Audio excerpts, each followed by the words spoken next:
ഓ,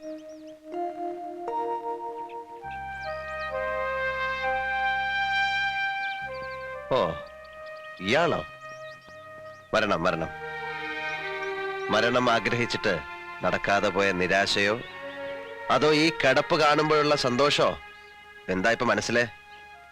രണ്ടായാലും ജയം തന്നെ. നീലകണ്ഠന്റെ മേൽ ജയം.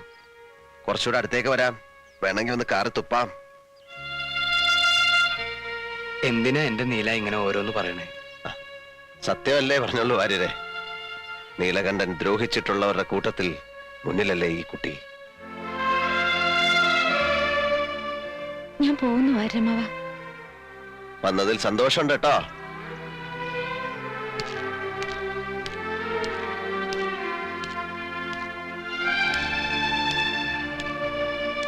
ചികിത്സ നടക്കുന്നു.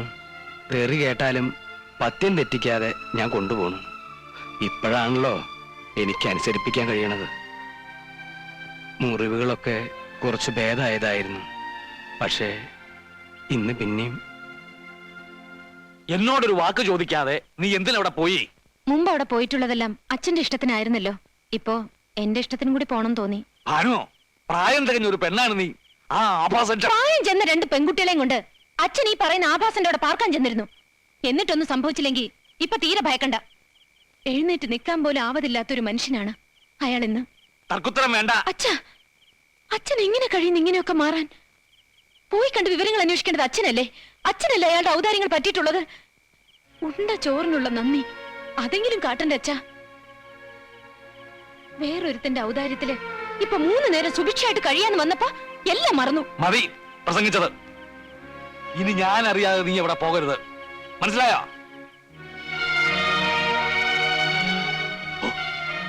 ആ അച്യുതൻ എങ്ങാനിത് അറിഞ്ഞാൽ പിന്നെ എങ്ങനെ ഞാൻ അവന്റെ മുഖത്ത് നോക്കും? ഇനി പോണെന്ന് കരുതിയതല്ല. പക്ഷേ അച്ഛൻ വാശിയിലാണെങ്കിൽ ഞാൻ പോവും.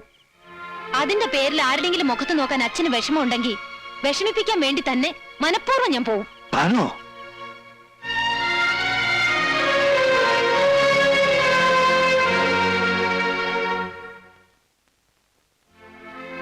താൻ വരരുതായിരുന്നു. അച്ഛനെ മുഷ്ടിലുണ്ടാക്കി. എന്തിനാ? അതുകൊണ്ട് എന്താ കാര്യം? എന്തിന്? എന്ത് കാര്യത്തിന്? ഒന്നും ചിന്തിച്ചില്ല. വരണമെന്ന് തോന്നി വന്നു. ഇഷ്ടായിലേക്ക് പോവാം. എനിക്ക് ആരുടെ ഇഷ്ടക്കേട് വാങ്ങണമെന്നില്ല. ഇഷ്ടക്കേടോ? ഞാനങ്ങനെ പറഞ്ഞില്ലല്ലോ. ഭാനു എന്നെ കാണാൻ വരുമ്പോ ഞാൻ ചെയ്ത തെറ്റുകൾ താൻ പൊറുത്തു എന്നല്ലേ ഞാൻ കണക്കാക്കേണ്ടത്. അതിലെനിക്ക് സന്തോഷമാണുള്ളത്. പക്ഷേ പിന്നിട്ട കാലത്ത് ചെയ്തു പോയ തെറ്റുകൾക്ക് ഞാൻ ഇന്ന് പലിശ സഹിതം ശിക്ഷ വാങ്ങിക്കുകയാണ്.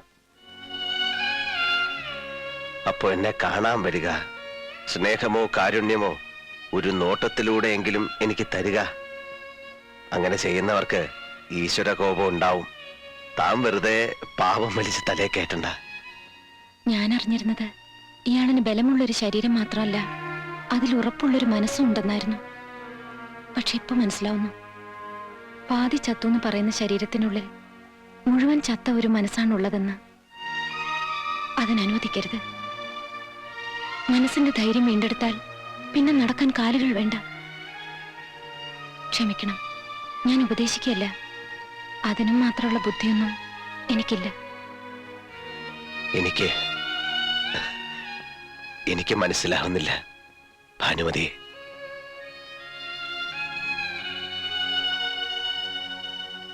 എനിക്ക് തിരിച്ചും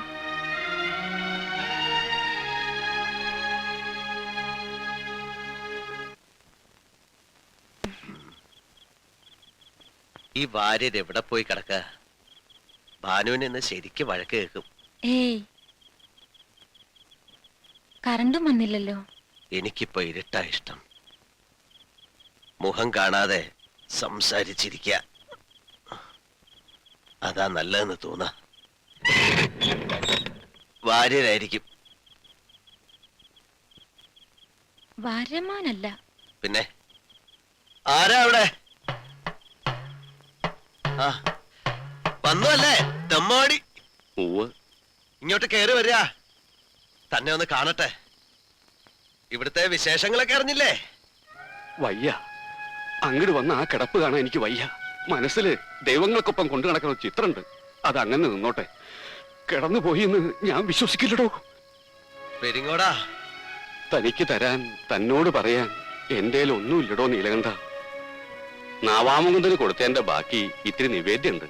അതെന്നാ സ്വീകരിക്കുക.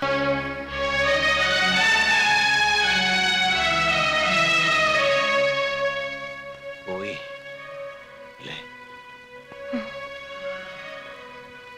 ഹൃദയം നിറയെ സ്നേഹം മാത്രം കൊണ്ട് നടക്കുന്ന താൻ തോന്നി.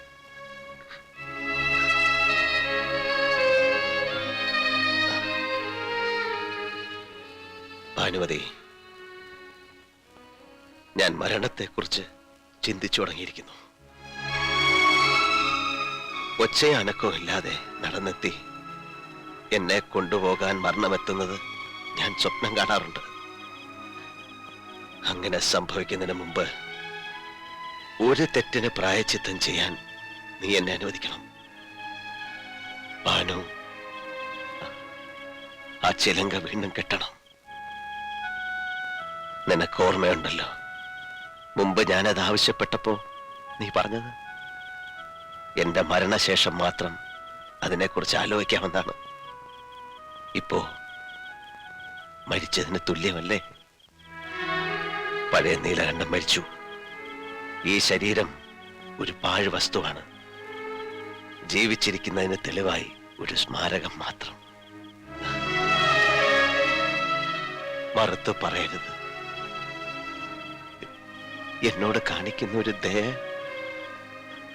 ഒരു പാവത്തിൽ നിന്നെങ്കിലും മുക്തി കിട്ടാൻ ഞാൻ നിന്നോട് അപേക്ഷിക്കുകയാണ്.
ഞാൻ കരുതിയത് അച്ഛൻ അറിയുമ്പോ വലിയ സന്തോഷാവുന്ന. അച്യുതേട്ടന്റെ കാര്യസ്ഥ പണി തുടങ്ങിയ പിന്നെ അച്ഛന് തേങ്ങയുടെയും ചക്കയുടെയും കണക്കെന്നേ ഉള്ളൂ. നൃത്തവും സംഗീതവും ഒക്കെ മറന്നുപോയി. നിനക്ക് സന്തോഷായോ? എനിക്ക് തൃപ്തിയായി. ചേച്ചി നൃത്തം തുടങ്ങിയാൽ മാത്രമല്ല, മൂപ്പര് തന്നെ അതിന് കാരണക്കാരനായല്ലോ എന്ന് ഓർക്കുമ്പോ